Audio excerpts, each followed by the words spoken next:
Qu'est-ce qu'il y a? Facture d'eau. Plutôt salée, hein. Distribution, collecte, traitement? Ça veut dire quoi?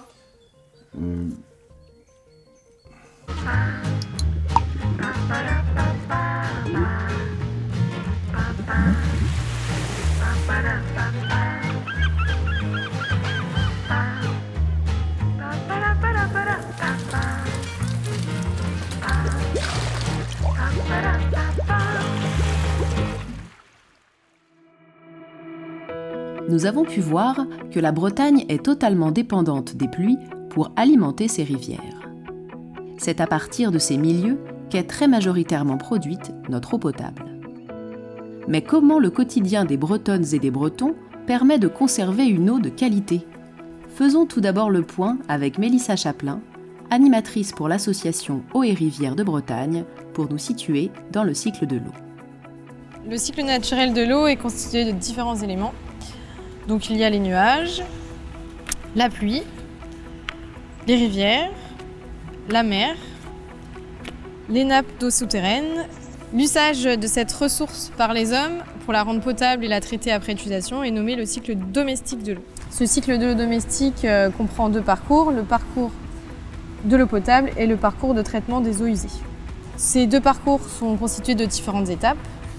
Il y a dans un premier temps le prélèvement dans le milieu naturel, donc soit les cours d'eau, soit la nappe phréatique, puis la potabilisation de l'eau dans l'usine de potabilisation, le stockage dans le château d'eau, la distribution dans les habitations, et puis son évacuation dans la collecte des eaux usées, son traitement dans la station d'épuration et enfin son rejet dans un milieu naturel. En Bretagne, l'eau provient à 75% de nos cours d'eau. C'est une eau naturellement pauvre en minéraux qui tente à s'équilibrer en se chargeant de tout ce qu'elle rencontre. Il est alors nécessaire de la traiter pour la rendre potable. Joël Rivalan, président de l'association scientifique et technique pour l'eau et l'environnement Bretagne Pays de la Loire, va nous expliquer le traitement de l'eau et les différences de coût de l'eau potable. Alors en Bretagne, l'eau qui est le plus souvent prélevée dans les rivières, voire dans les barrages comme ici, est généralement traitée de la façon suivante.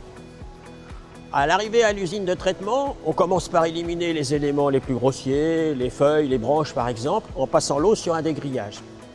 Ensuite, pour éliminer la matière organique contenue dans l'eau, on va rajouter du chlorure ferrique, ce qui va permettre de créer des composés beaucoup plus lourds qui vont être décantés dans un bassin. Pour éliminer les dernières traces de matière organique, voire les résidus de pesticides ou même de médicaments, on va faire passer l'eau sur du charbon actif. Après ces premières étapes, nos eaux bretonnes sont encore insuffisamment chargées en minéraux. Il va donc falloir la rééquilibrer en rajoutant des composés calcaires et en la faisant passer sur un filtre à sable.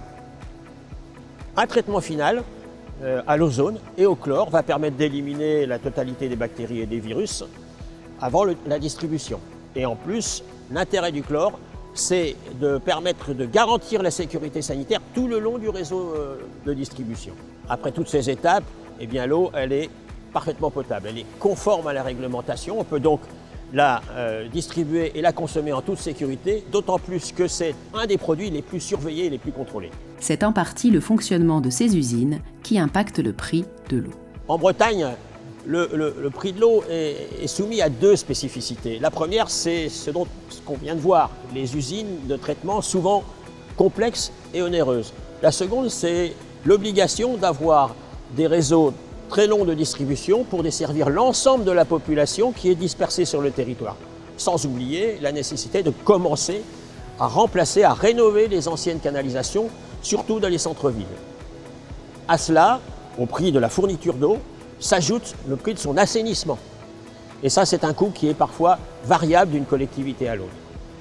Au final, ça veut dire qu'on distribue à tous les abonnés bretons 1 tonne d'un produit de qualité, l'eau potable, et on l'assainit pour environ 6 €. C'est finalement très raisonnable.